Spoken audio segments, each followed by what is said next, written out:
Anchoring is a process that helps stop the ship. A vessel at anchor remains stationary at sea.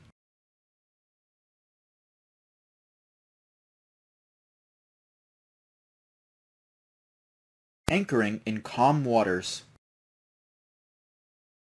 Approach at slow speed. Let go anchor with either headway or sternway. Sternway is the preferred option. The vessel generally starts gathering sternway once the propeller wash reaches amidships. The engines must go dead slow astern as the anchor is let go. Engines are stopped once the cable starts paying out. Engines are touched ahead to reduce weight on the cable after anchoring. If you anchor with headway, the cable grows aft. This procedure, though not wrong, could harm the vessel's paintwork. Anchoring in different depths. In anchorages up to 10 meters, 32.8 feet deep, the anchor and cable should be let go on the run, allowing for about double the depth before checking the cable. Sufficient cable should be paid out.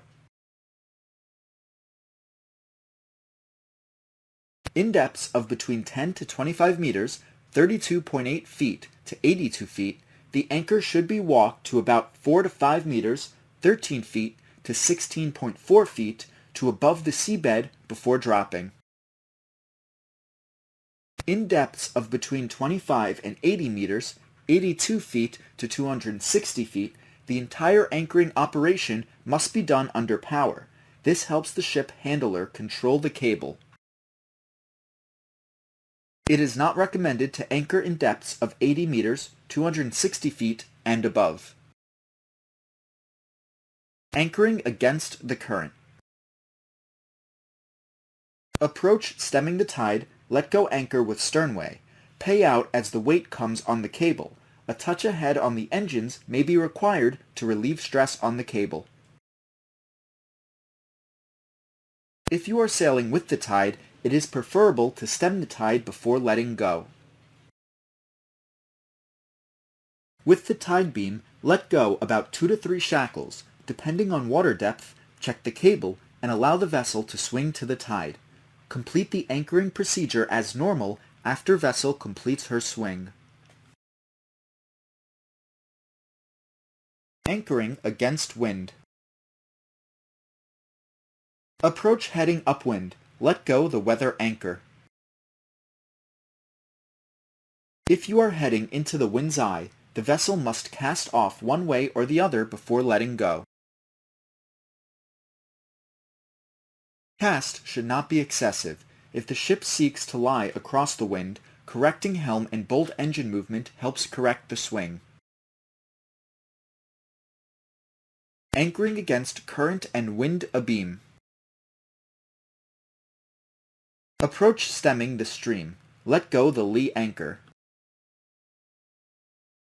When the vessel gets her cable, the stem will swing to the wind and the cable will grow clear.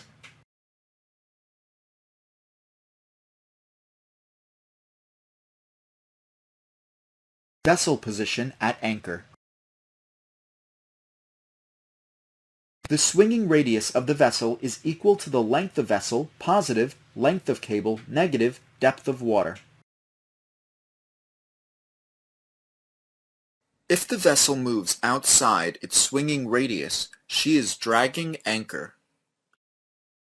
From the example above, length of ship from bridge to anchor, 122 meter, positive length of cable is 6 shackles, 6 times 27.5 meters equals 165 meters minus depth of water, 12 meters equals 275 meters, 1.5 cables.